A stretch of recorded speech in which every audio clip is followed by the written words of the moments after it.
If the Earth is unique now, or if we can consider the Earth unique, it's just because we have an enhanced understanding of what Earth is in its properties, and more importantly, maybe all the processes that drove these properties now.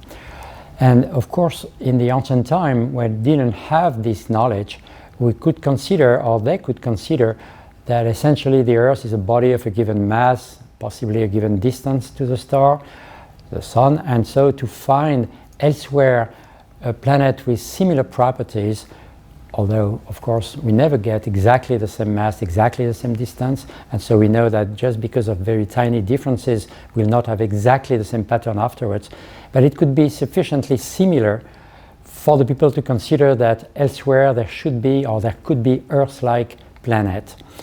And that's still the case, actually, that some people consider that mass and distance are sufficient to describe a planet and its evolution. But actually we know that it's not the case. We know that the evolution of the Earth is not merely due to mass, distance, and so macroscopic parameters. Many other properties or many other factors intervene to fascinate, to really pave the evolution of this planet towards what we see here, the atmosphere, the water, and the clouds, and many more properties. So we know that if we want to have that planet, it's almost impossible, because we know that these are governed by the contingencies, and we have seen for the two examples that we have taken, migration on one side, giant collision on the others, that if a very tiny subtle parameter is changed, then immediately the subsequent evolution will be entirely different. So that's why we cannot qualify as exo-Earth something that would only have these macroscopic properties similar. And that's why really we cannot have now what the ancient people were forced to consider, that the Earth as equivalent anywhere else, knowing what Earth really is and what the processes were to drive the Earth up to where it is now. One of the examples I want to put the emphasis is on this question of habitability, has to do with the temperature of the surface. For water to be stable, you require a given temperature. That is clear. It's clear that most of the energy comes from the stars or from the sun, but the sun by itself does not govern the temperature sufficiently to say the water will be liquid and the ocean will be stable by themselves. We have seen the effect of the moon, for example, but another thing which is important, that even with the moon stabilizing the obliquity, the temperature of the surface of the Earth and governing the temperature of the ocean themselves is governed essentially by the greenhouse gases and CO2 in particular. And we know that the CO2, very tiny amount, a few hundreds of ppm that we have in the atmosphere, out of the hundreds of bars that we might have very early on, is entirely recycled by the activity of the Earth, and the activity of the Earth is governed itself by the radioactivity of uranium, thorium, and potassium in the mantle, in the crust, which has nothing to do with the sun. And without that greenhouse gases, which again is very tiny, we would not have the temperature that we have. So even the temperature and the stability of water as a liquid depends on essentially the composition of the atmosphere, which itself is driven not by the star, but by many other factors which are also contingent, in particular the radioactive content of the inner volumes of the bodies. So again, even the habitability, just considering the water be stable, could not be translated only by the mass and the distance to the sun. The time at which it was accreted, for example, will force, or essentially the content, the radioactive content of the interplanetary, or not only interplanetary, but interstellar medium in which the nebula will form and accreted, will be fundamental. What I wanted to say here, that the unicity of the Earth is really the result of all the contingencies that drove the evolution. But the next question now is, among the properties of the Earth, it harbors lives. Is life also a result of this very specific evolution? In other words, could we be forced to consider that life is a property intimately coupled to the evolution of the Earth? Or is it generic, sufficiently generic or generic enough to be also found somewhere else in the universe? So that's what we'll test now. And And my starting point with that will be a few remarks concerning what we found with Rosetta and Philae, because really they modified a lot, even the concept of what we called life. So we have seen for the unicity of Earth, with two examples, migration and giant impact, how we can understand the course of diversity. Now we'll discuss the question of life emergence. Rosetta and Philae has really triggered an entirely new of what life emergence is, at least for me, and I would like to tell you what I think has been fundamental there. First of all, this image, which I'm very moved every time I see it, it's an image that we made from Philae itself after when we stopped finally our very big and traveled journeys. We finally stopped in an alcove where, although here you consider that there is some sun here, we have stretched dynamics, essentially it's essentially dark.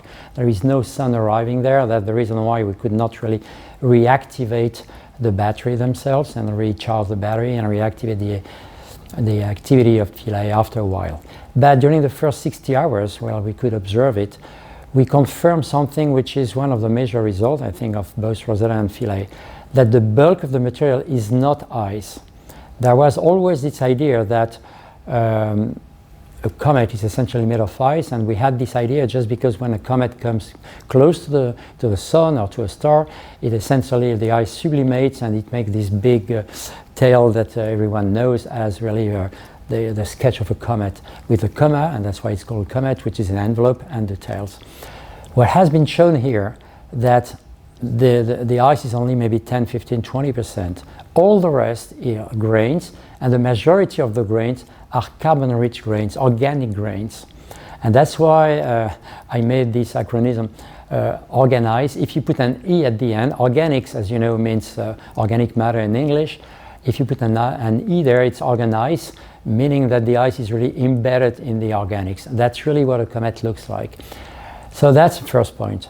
The second is that we have seen that instead of being an ice, it's organics, but it's very fluffy, the density is very small, and as you know, we essentially had rebounds. And the reason why we rebound is that this material, just upon compression, make like a trampoline effect. It condenses like a crust. And this crust actually is very important because the organics are embedded in something that could have the sintered crust protected such a body when entering the early Earth's atmosphere and preserving the organic material inside from being destroyed during the entry. And eventually this material could have been spread in the ocean there and really be seeded there like real seeds. So that's one also of the results that we had here. But most importantly, this organic material here, the grains which are here, are really grains which have been manufactured prior, of course, to the comet to be formed itself as a result of all the evolution of the organic chemistry in space from the interstellar medium up to the clouds in which they sort of accreted and condensed. And then during the collapse and the rotation of the disk, there has been also an evolution there, in particular because at the center of the disk, the sun finally formed. And when it formed, it irradiated some of this carbon-rich material, modifying the composition itself. So every specific evolution with the sun in particular irradiating at a given time might have changed the properties of the grains, and so I do not consider that the grains in this comet are similar to the grains in any other comets in the solar system and or the comets formed elsewhere in another environment. And so in our specific solar nebula, the irradiation of the sun, for example, might have modified the chirality of the grain themselves. We have demonstrated, a colleague of us, Louis Dandecourt in Orsay, has shown that when you irradiate it with a given radiation field, some grains, you may induce homochirality, very similar, mimic exactly the chirality we have in living organisms. So all that to say that as a sequence of result of the sequence of evolution of the carbon-rich material in space, from the way they are formed in a star environment up to they're embedded in a nebula, there is a lot of different reaction which be contingent to the very specific way the collapse happens. So that's part of the reason why we consider that the material there that we have started to analyze within Philae have already some specific properties which will be very helpful afterwards. And the afterwards is what? The afterward is that this material will finally impact the oceans of the Earth, because they will even form part of them, because they are bringing some water, as I said already. And then the next cometary nucleus will bring in this water these very specific grains. But again, what is important is that it's not that it's water, it's a very specific water. If you have clean water, the clean water, how we know, is not habitable. If you put a fish of an aquarium only with water, pure water, it will die immediately. You have to have a lot of ingredient there. You have to have a given temperature, a given pH, acidity. You have to have several cations, several catalyzers. Everything that will make this water very specific will force orient a given organic evolution. So all the continuum of processes, from the formation of organic grains as we see them in a comet up to the time where they will form living structures, go through steps of reactions which are contingently paving a very specific evolution. And this is absolutely, I think, fundamental in the process now, that we consider that the life as we see it on the Earth is the result of this continuum evolution through very specific reactions, patterns imposed by the context, what I call the contingencies. So there is, in the common way of looking at the origin of life, the idea that life together in the diversity of, everyone knows that there is a biodiversity, but they have something common. And what is common in life would be what they call the principle of life. Some specifics of life, like survival things or whatever it is. And that would be entirely, this principle will be excluded from what we call the inert matter, or what they call the inert matter. There is some inert matter, like a stone with respect to a tree, for example. There is a difference in nature between one and the other. Is considered, at least that is the basic consideration now of how the matter is divided into inert material and living material, with principle on one side, the not principle on the other one, and transition that will be emergence of the principle. So that's the way the people consider normally, and they are looking really at what are the principles of life, and what, for this principle of life, would drive their appearance or emergence. This is a very common way of thinking, and this is why I think there is other way, and this is what I propose here now, other way of thinking the evolution towards life here, because this strict emergence here is very uncomfortable, I think. And that's why I said that there is several issues with that concept now. What are the life principles? What are they? How do you define them? And it's very strange that when you discuss with 2 or 3 biologists, we'll have 4 answers. It's not trivial to define them, because essentially we are, and I will finish by that, I think, we are in an ideological concept that exists. We have, again, a stone and a tree are different in nature, and they will try to define what a tree is as a living species in that concept here.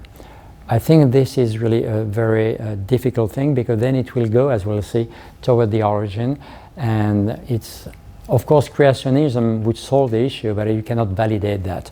If you want to have something that you can validate, you are blocked like against a wall with that. So what are the principles? Do they really exist? Can we really say that the principle that you will use to define life are really absent in what you call the inert things? And I will go back to that. How does the emergence of these proceeds? And if you don't believe in creationism, or if you want to avoid that. Number 3, how does the selection of ingredients operates? We know that in the DNA, in all the living organisms, you have only a very few numbers of molecules embedded there. You have only 20 nucleic acids, you have only 1 type of sugar with 5 carbon atoms. You had many more before that. Why didn't you use the others? What were the selection process of that? And that's a real question here. The 4th point here is, what are the prebiotic species? I don't like the idea of even quoting anything prebiotic, because if you say something is prebiotic, you mean that necessarily it will go towards life, right? There is nothing written there. There is no arrow. There is no direction in which things should go or will go. That was typically the debate between Lamarck and Darwin. Either an arrow saying, well, we have to go to higher complexity, we have to go to that direction rather than another one. Darwin has exactly demonstrated the opposite. At every step of the evolution, all what he called the varieties, all the possibilities exist, and only the context with select something, one prefer to another one, just because it's higher in efficiency with respect to the predation. So no, there should not be direction there. And so if there is no direction, you cannot call something prebiotic, because then that you would assume that this molecule will go to. That's number 4. And number 5, which I think is important, the famous mono question, hazard and determinism. How do you play with that? If does really life had respond to very specific principles with Harvard contingencies that would be out of the laws of physics and chemistry, which are deterministic by nature, or is there a possibility to combine them? So I will rapidly touch all of them just based on our understanding of the origin of diversity for the solar system, to try to see if the diversity within the biology and towards life, even before life, towards what we call life, can be explained in the same direction. And so, as you will see, what my approach, what I propose, is very distinct from this emergence, and I think it's sort of answer to all the issues that I have just brought here. First question, this question of the life principles. This question of life principles is again in the idea that you should try to explain why a rock and a tree are different, why there are some specific ways life operates. And one of the common thinking of the people normally is to say, well, it's autonomous. Life has a lot of autonomy, self-replicating, is autocatalysis and that sort of things. I think it's misleading to say so, because whatever structure or living structure you take, per definition, is not isolated. If it was isolated, it could not, of course, bring energy, bring ingredients. So this question of isolation is wrong at a given point. And all what has been said concerning the second principle of thermodynamics, saying, well, everything has to go from order to disorder, and life goes exactly the opposite way around, goes with that idea that life is different from physics because it does not respond to the second principle. But that's not true. It's just because the second principle applies from isolated system, and life is not an isolated system. Without the sun, without the possibility for even to the molecule to extract energy from the environment, you would not have life. I mean, what we call the death is per definition the stopping of this input of ingredients and energy from the outside. So even the autonomy principles, like self-something, self-replicating, whatever, is, I think, biased. And reproduction itself. We said, yes, a living organism per definition reproduces. But there is a lot of systems that you would call inert that also reproduce themselves.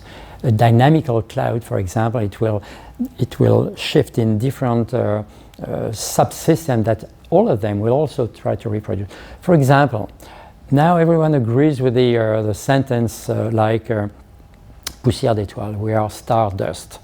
Why that? Because it has been understood that all the elements that constitute the bodies and everything goes from stars somewhere. So we have an history, and that's fundamental. Our history is the universe history, because we had to have the 15 billion years or the 13 billion years of evolution to get to what we are formed out. But the problem with that is that the people do not realize that the star dust only refers to the past. That after our past, there is a death, and then we continue to recycle things. So all the evolution in disks, in dynamical evolution, the chemical evolution of the universe, whatever, goes from the same sort of thing, that we also reproduce things, and we have the same sort of mistakes in the reproduction chain, and because of the mistakes, things go in that direction rather than another one. That's why the planets are different, because we have the same elements at the beginning, but when you do the crystallization, it depends on the environment here or there. When you say, we spoke of the clouds, the way the clouds form also depends absolutely intensively, profoundly, to the nucleation sites and to the environment in which they are. So you have, for a lot of inert systems, when you grow silicon, for example, the interaction between what you grow and the place in which they grow will make the differences, and that's really the real problem, actually, of all the silicon systems. So there is a lot of things that goes with, and you could really have bouncing and bridges between the two. There is a few things which are not equivalent, and what is not equivalent is time constant. The time constant for evolution is so long for most of the inner system that during our life we have no way to materialize it. And so a stone looks the same when we are born and when we die, we think. But it's not true that it's forever. If you look at longest time scales, of course you can see things. And actually even living organisms, the evolution of species are among millions of years. You need millions of years to have the evolution of the chains. Human, for example, the evolution of mammifers also went through a lot of different modifications as a function of time by over thousands up to millions of years. So this also we don't see. But we know through the fantastic Darwin theory that the long-term evolution is really made of very short-term ones. And with the pandemic, we know that for the various time scale of a few days, you have mutation that goes to other species. So it's true that we have taken our own experience of the time constant of the evolution of living organisms because we see them, we hear our heart, we have way to understand the short time scale of evolution of living objects. While we don't see that for a tree, for flowers, for everything, we see every spring that things are renewed, whatever. But we consider that by contrast, the inert matter does not evolve. And so we consider, some people consider that even evolution is only on one side, the living species, and not the other. I think it's not true. I think that both evolution and even what they call reproduction, the time is not good because you never copy exactly the thing, so you copy with mistakes. This is also something that happens in the inert system. So all that to say that even this question of life principles are not necessarily really exclusive to life. And I think that the same products can be explained for inert matter. The next question was this question of the emergence. And that's more of even a philosophical questions. We love to have defined states, classifications. We hate to see the transition between them. That's in the social context, you know what I have in mind, but that's true for everything. We like to see a tiger is different from an elephant, so we consider there are tiger and elephant. We do not accept this idea that there is a continuum of evolution over the time and space, and the same applies from inert, I think, and living organism. But the fact that we never like to see the transition prevent us to see the continuum of processes of transition in a given evolution. To me, there is not a single step out of which you can say, after this step we have life, before this step it's inert. I think we have a continuum of evolution from the carbon chemistry in space up to what happened in the comets, and then when it goes to the oceans, and up to now. And so the evolution of organic chemistry is over billions of years, and then of course in some cases it goes faster, but there is really a continuum. And to me this question of the origin tells me or reminds me what we said about the origin of human beings. At some point, because the Bible said so, we had a day where you had the humans and the day before you didn't have. Thanks to Darwin, of course, now we know that's not the case. It's not a rapid, it's a slow evolution with a lot of here and there, defined essentially by the context, that finally end up with something that... So even the notion of origin for the man or human beings has no sense really. And to me, the same for life. Origin of life in terms of a really given emergence at a given point in date and space, saying, well, we go from one state to the next, reflects our way of thinking, which is, and when I say our, it's very specific to what we call the Occidental view of, for many, many principles with phenomenon and whatever. In China, in most of the Asian philosophy, you will not have that, because the focus will be not on the states, but on the transition between states. And when you do that, immediately you have a continuum, and if you have a continuum, you do not need to classify and to say that's life, that's not life. So that's how I would say that this has to cope with the evolution of life, and again with the diversity of possibility at each steps. So this question now of the selection of the ingredients, it's a key question. You have hundreds of amino acids detected, and in some meteorites, as you know, there are much more amino acids than the one that finally will be used. You have a lot of base that you could that you could use. You use only 4 in the thing. Why that? You have to have a selection process. This selection process, to me, is not a magic one. It's something which is based on a very high specificity of the grains which were there, and the specificity of the water and the reactions with that catalyzer which were present at that time. If you were in a different environment, different temperature, different pH, different irradiation by the sun of these grains rather than that, you will have other properties. These other properties will make or induce other type of reactions, and finally other type of structures. But these structures have no way and no reason to be quoted living species, because they will not operate with the same concept that we have with the Darwin theory.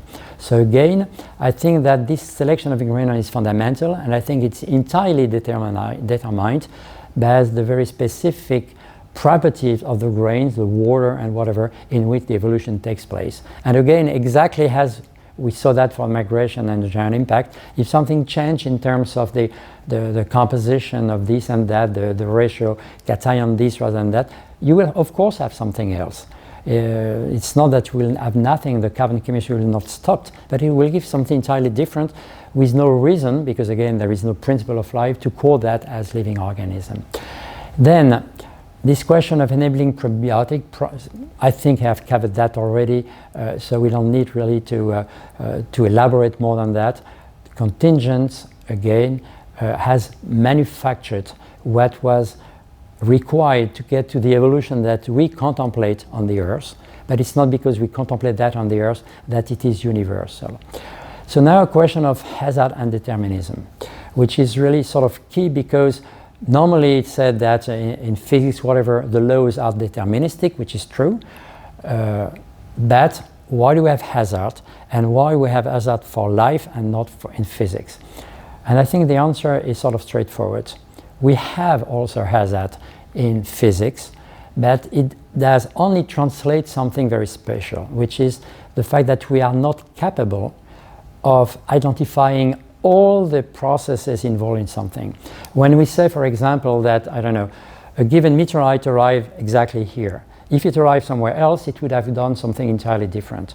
But we could not know whether it come here rather than that, so we say it's just a random. It went here, it makes this. If it went here, it would have done something else. It's only because we do not have all the information that would allow us to know that this body left another body and then crossed the interplanetary space in that way, and the Earth was here or there. If we had everything in our hands, we could, of course, know exactly the trajectory and understand why it went here rather than there. No one would have conducted here, but we could retrace and follow the movement entirely. So everything is deterministic from that point of view in nature. It's just our incapability of understanding all the parameters that we say, okay, as seen from us, it's just random. That's one thing of the difference between the determinism and hazard.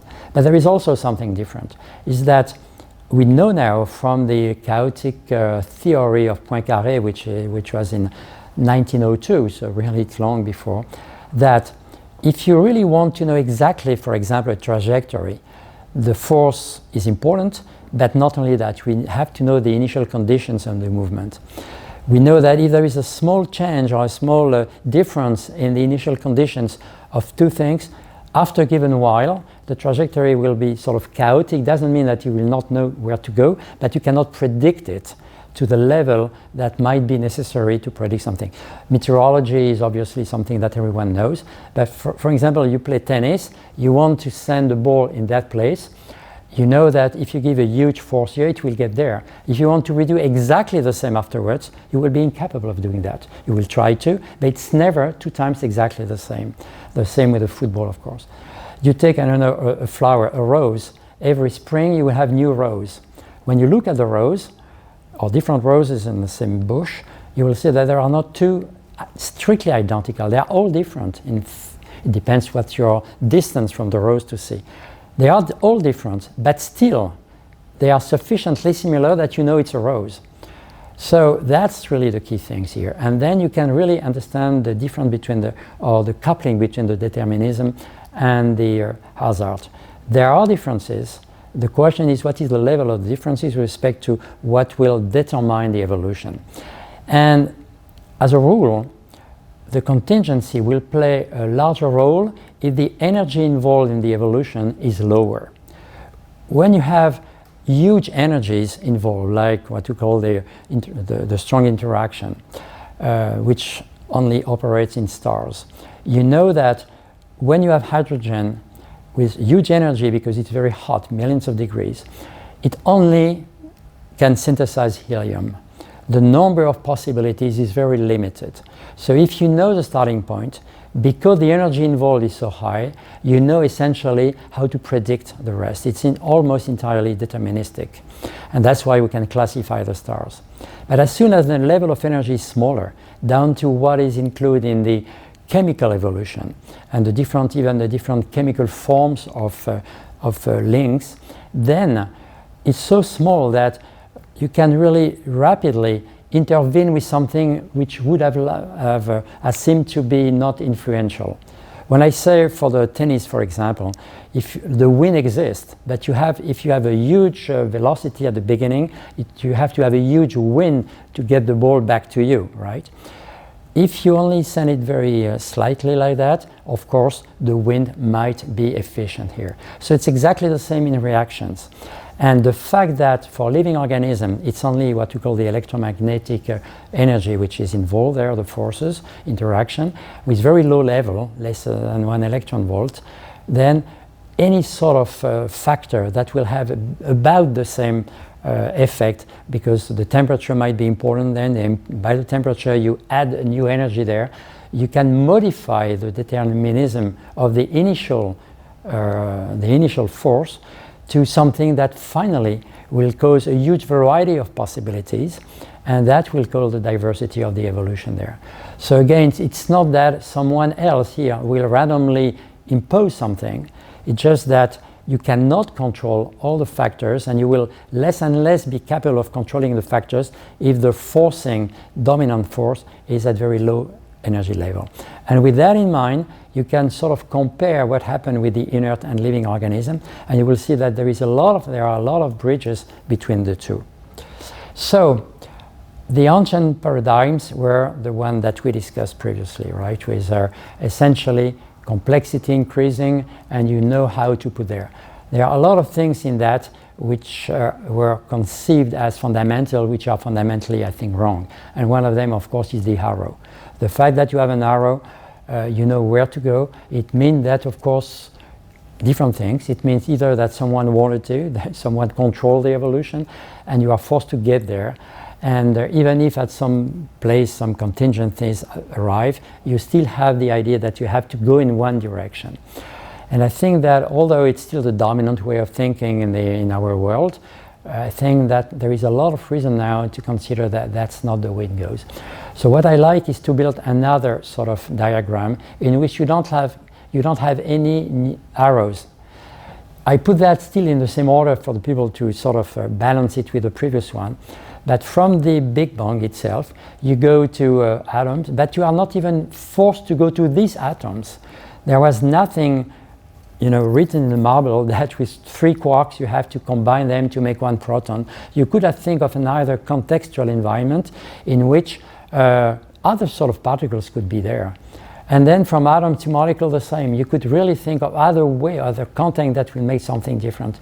And so if you want to go from the Big Bang to life, which is put here, I feel that, sorry, it's in French, I did not modify that, but you can understand that V is life.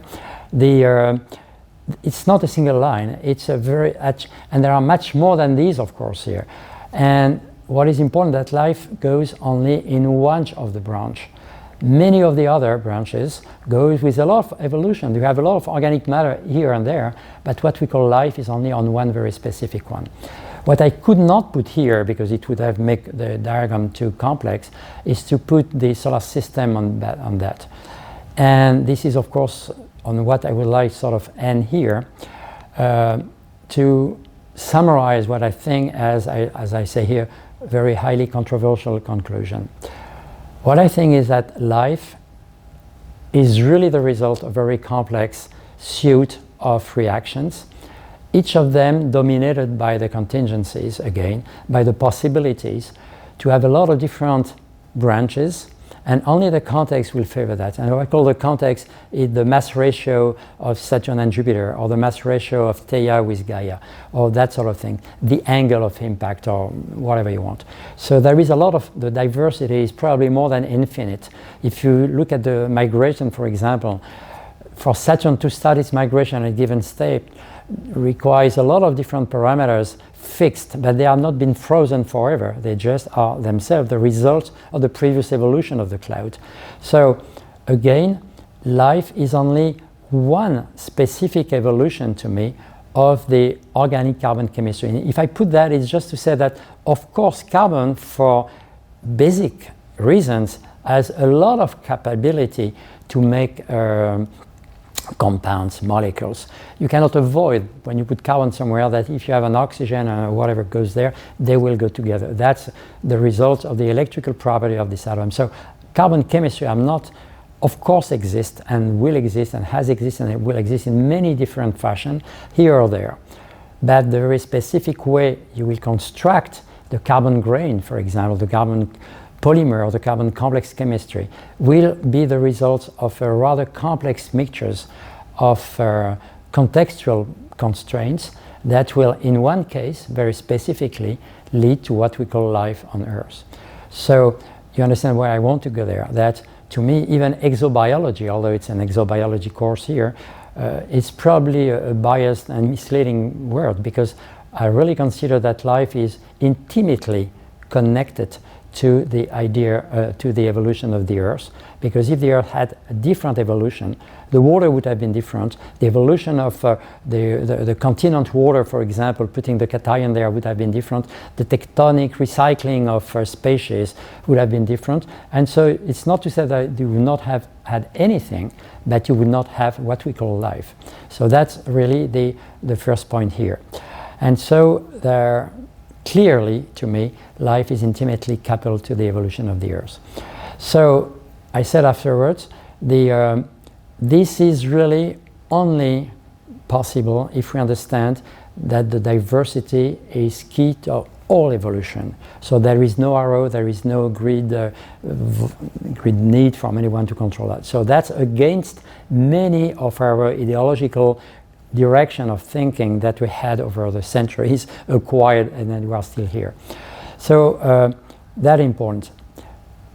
For life to be understood unique, I think comes from the same process that happened for the Earth to be understood unique.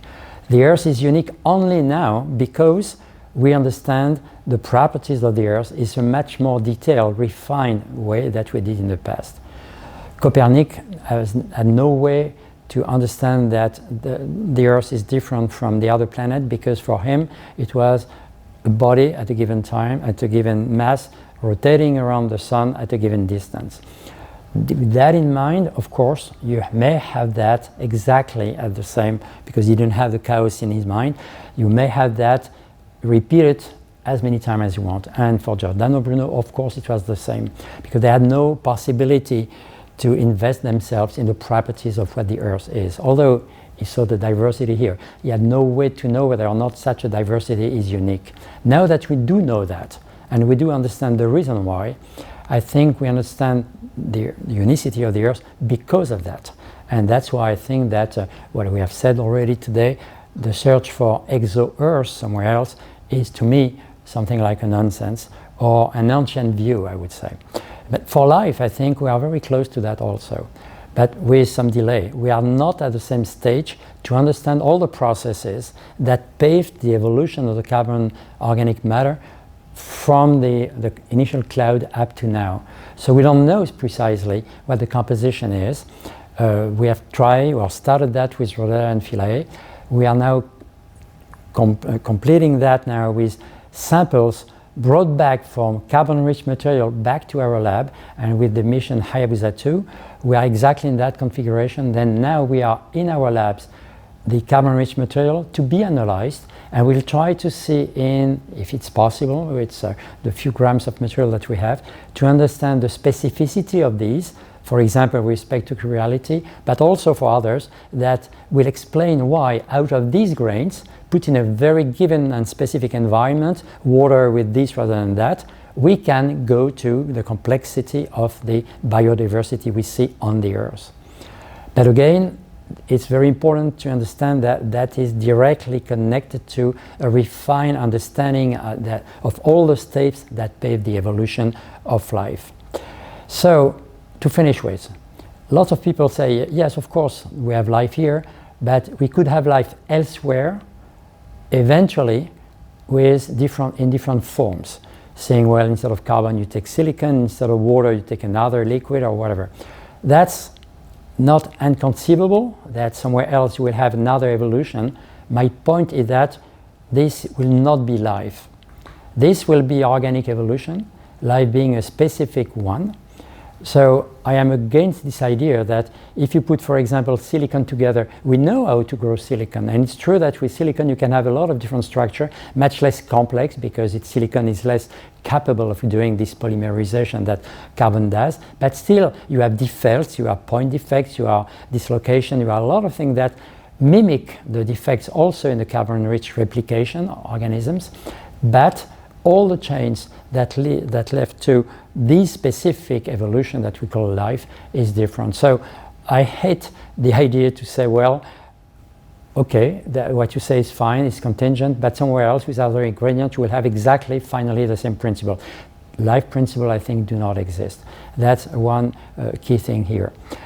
And when you continue in that discussion, and I will really finish by that, I think you go to this idea that during centuries and during decades recently, in particular with Darwin theory, the concept of life has been very, very powerful.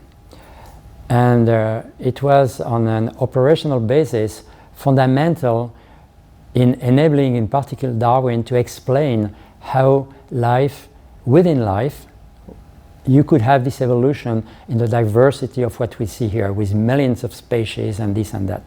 That's really unique. But it's, at the same time, I think that what has enabled this theory to come now reaches a real wall when getting to the origin of that. We have discussed that today. The question of the origin by emergence from inert world, I think, reaches difficulty to be explained, and probably that translates the fact that this concept of inert and life might not be adequate or pertinent anymore now. In physics, we had in the past such concepts which were very, very useful, in particular the concept of force. When Newton says it's the same force that allowed the apple to fall and the moon to turn around the Earth, and to put a gravitational law, universal law there, to explain that, it's absolutely amazing. But then came, and the same with the electromagnetic things, with the electrons around the protons, the electrons turn around the protons.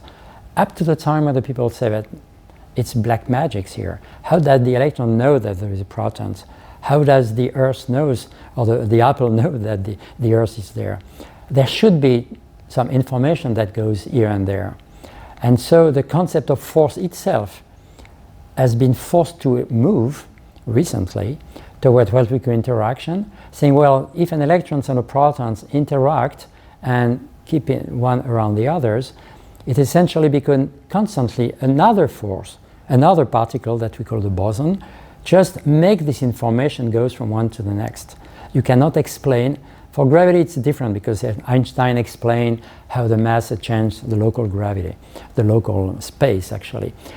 But for the three other interactions, the nuclear force, the weak interaction and the electromagnetic interaction, we know that some particles, the bosons, have been forced to be not invented but proposed before being discovered, and they have been discovered.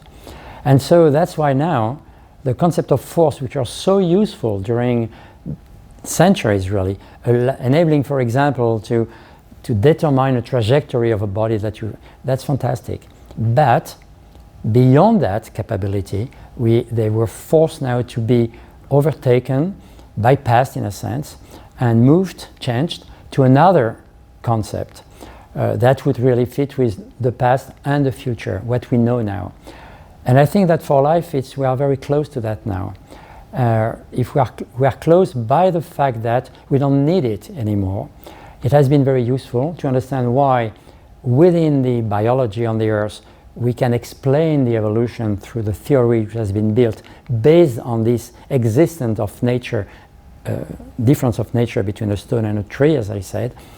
But now, if you want to understand the reason why life was originated somewhere, has come to life, what is the process by which you have ended up with all what we see on Earth now, you are forced to go over what has been proposed as a discrepancy between two different distinct modes, inert and living organism.